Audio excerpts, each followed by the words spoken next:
3 വയസ്സ് കഴിഞ്ഞ് 2 മാസമായപ്പോ പെട്ടെന്ന് എനിക്ക് 4 പല്ല് വന്നു. അത് തേക്കാൻ വേണ്ടി എന്റെ അച്ഛൻ എനിക്ക് ആദ്യം വാങ്ങിച്ചെന്ന ബ്രഷ് ഇത്. കൊള്ളാമോ?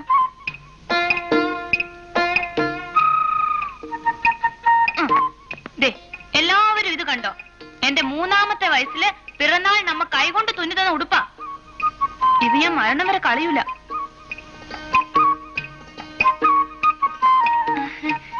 ഞങ്ങളുടെ തറവാട്ട് പറമ്പിന്റെ അതിരില് തേൻകിനിന്ന് ഒരു മാവുണ്ടായിരുന്നു എന്ന് ഞാൻ സുധാകരനോട് പറഞ്ഞിട്ടില്ലേ? പറഞ്ഞിരുന്നു.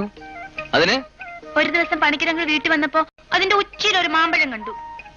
എറിഞ്ഞു വീഴ്ത്താൻ പറ്റുമെന്ന് പണിക്കരങ്ങൾ എന്നോട് ചോദിച്ചു. പറ്റുമെന്ന് ഞാനും പറഞ്ഞു. ജീവിതത്തിൽ ആകെപ്പാട് ഒരു മാങ്ങയ്ക്കേ ഞാൻ കല്ലെറിഞ്ഞിട്ടുള്ളൂ. ആ കല്ല ഇത്. എങ്ങനെയുണ്ട്? പണിക്കരെ, ഇതിന് അരവട്ടല്ല, മുഴുത്ത വട്ട് തന്നെയാ. ഇത് കണ്ടോ? പലരും ജീവിതത്തിൽ നിസ്സാരമായി തള്ളിക്കളയുന്ന പല സാധനങ്ങൾ